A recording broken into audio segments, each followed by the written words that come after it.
galerinha que eu amo. Que saudade de vocês, meus amores. Estou sentindo muita falta, tá, nono ano?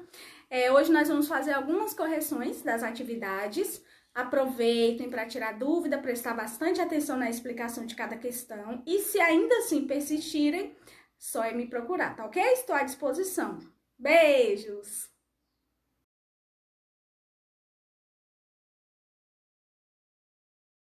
O uso do termo biotecnologia é relativamente recente, mas suas técnicas já são empregadas pelos seres humanos há milhares de anos. Cite algumas dessas técnicas. Então, a biotecnologia, como o nome já diz, está relacionado às novos avanços tecnológicos com relação à vida. Não é isso? Então, nós podemos falar de algumas coisas que estão aí no nosso dia a dia. Por exemplo, quando nós nos alimentamos de alguns alimentos que são transgênicos, né? Quando ocorre cruzamento. O que é esse cruzamento? Pegar uma determinada espécie, os gametas dessa espécie e cruzar com outra espécie, né? Na agricultura, para fazer com que essas plantas se tornem mais eficazes, que se tornem mais férteis. Né? Hoje nós temos aí, por exemplo, a fecundação e a fertilização in vitro, né? Quando a mãe tem dificuldades para engravidar. E esse processo ele é feito em laboratório, né? Então, essas tecnologias que têm auxiliado na vida e na melhoria dos seres humanos. Questão 2. O que tornou possível o desenvolvimento da engenharia genética? Então, quando a gente fala de genética, a gente fala de genes, a gente fala de DNA. Então, não seria possível que houvesse um avanço na engenharia se não tivesse, então, estudos mais avançados sobre a principal estrutura, que é o DNA. Então, se o DNA é o principal objeto de estudo da engenharia genética, nada mais correto que tivessem-se cada vez mais estudos e que a genética tivesse cada vez mais presente, então, na nossa vida. Questão 3. Cite 2 exemplos que demonstrem a presença da engenharia genética no cotidiano das pessoas. Nós temos um exemplo bem famoso, que foi o exemplo da Angelina Jolie. Então, a Angelina, ela descobriu a partir do mapeamento genético que ela teria a possibilidade de ter alguns tumores, o de mama e o de ovário. Então, ela já se preveniu fazendo o quê? Ela retirou os seios e retirou os ovários. Ela impediu que futuramente os genes que já estavam no seu DNA fossem expressos, dando origem, então, às células tumorais. Então, esse estudo genético, ele pode nos dar detalhamento sobre a vida daquele indivíduo, inclusive doenças hereditárias que podem se expressar. E aí se pode, então, ter um estudo mais avançado, um estudo mais cuidadoso para se evitar. Além disso, já tem sido também muito utilizado como fonte de prova de vários crimes policiais que são complicados para se conseguir chegar até o autor. Então, hoje a gente já tem a genética forense que faz parte. Então, eles estudam todos os materiais genéticos na cena do crime para poder entender e também para poder tentar trazer o causador do dano. Questão 4. Com base em seus conhecimentos de biotecnologia, assinale as alternativas corretas. Questão A. A engenharia genética é utilizada desde a antiguidade para o cruzamento seletivo de animais domesticados. Falso. Então, quando a gente fala de todos os estudos genéticos, é um estudo muito recente. Então, são estudos que têm de 60 anos aí para frente. Então, são estudos que são muito recentes. B. A biotecnologia envolve a manipulação de organismos para obter produtos úteis ao ser humano. Verdade. C. A biotecnologia pode ser utilizada para recuperar áreas poluídas como substâncias tóxicas ou dejetos. Verdade. Inclusive, se utilizando até mesmo seres vivos que conseguem, por exemplo, degradar substâncias tóxicas. D. A manipulação genética consiste na alteração do genoma de um indivíduo. Verdade. Então, quando eu faço qualquer alteração no DNA, aquele indivíduo vai ter os seus genes, os seus alelos, o seu material genético sendo, como eu posso dizer, alterado. Questão 5. Leia o texto e depois responda as questões propostas. Aí ele fala aqui um pouquinho sobre a biotecnologia. Passar um dia inteiro sem comer milho, mesmo indiretamente, é quase uma missão impossível. Considera-se que esse cereal seja responsável por 6% das calorias consumidas pela população humana mundo afora, sem falar no que entra como ração na pecuária e está oculto em alimentos processados.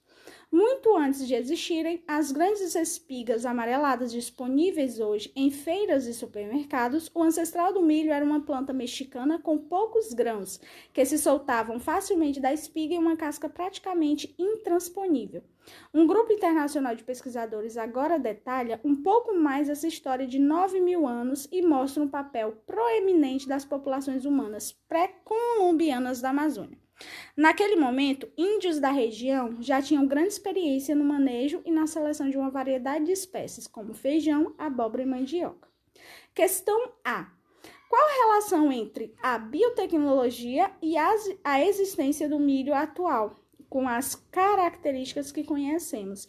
Então, a partir do estudo do material genético dessa espécie, eles conseguiram selecionar as plantas que tinham características melhores. Então, aquelas plantas que dariam espigas maiores, com maior quantidade de milho e que tivesse maior facilidade de abrir. Então, eles vão vendo os genes que têm essas características e vão selecionando eles.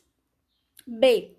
Quais processos a biotecnologia envolve? Então, ela vai trabalhar basicamente com a manipulação genética. Então, o que é isso? Vai fazer com que aquela espécie seja geneticamente modificada para fins de aproveitamento humano.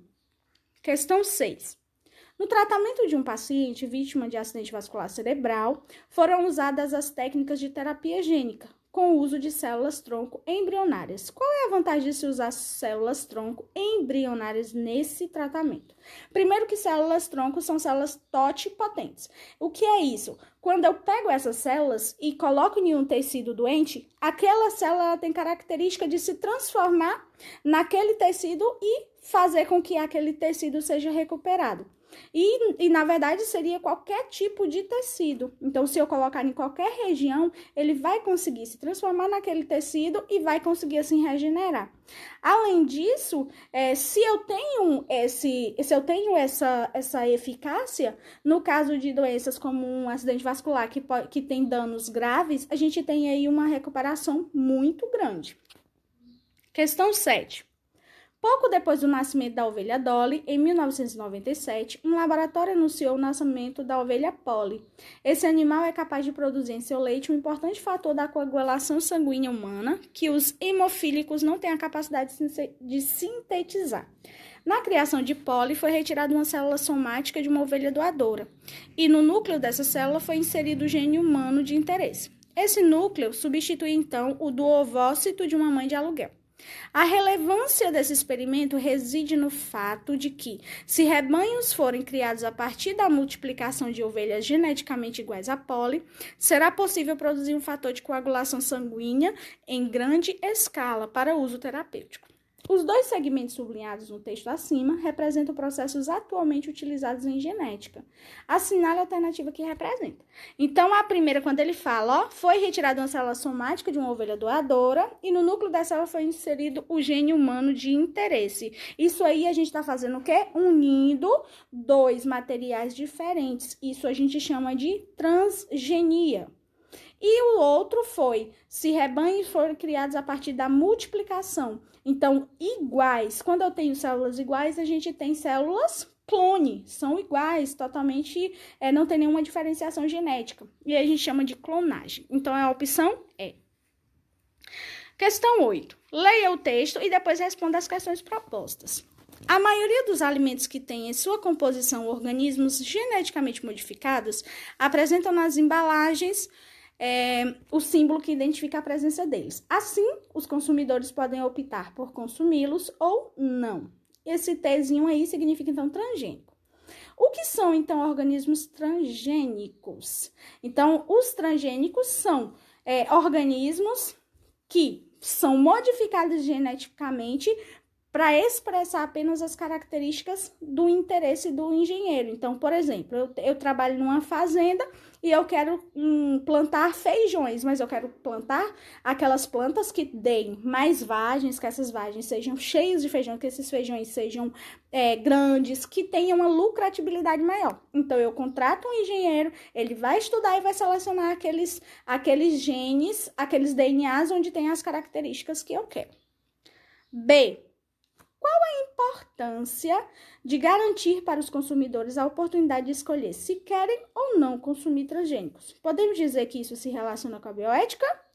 Sim, porque a bioética ela vai estar diretamente ligada à ética e à moral de todo o conhecimento científico. Então, ela dá a oportunidade de você ter a escolha, né? Você pode escolher entre utilizar aquele produto geneticamente modificado ou não.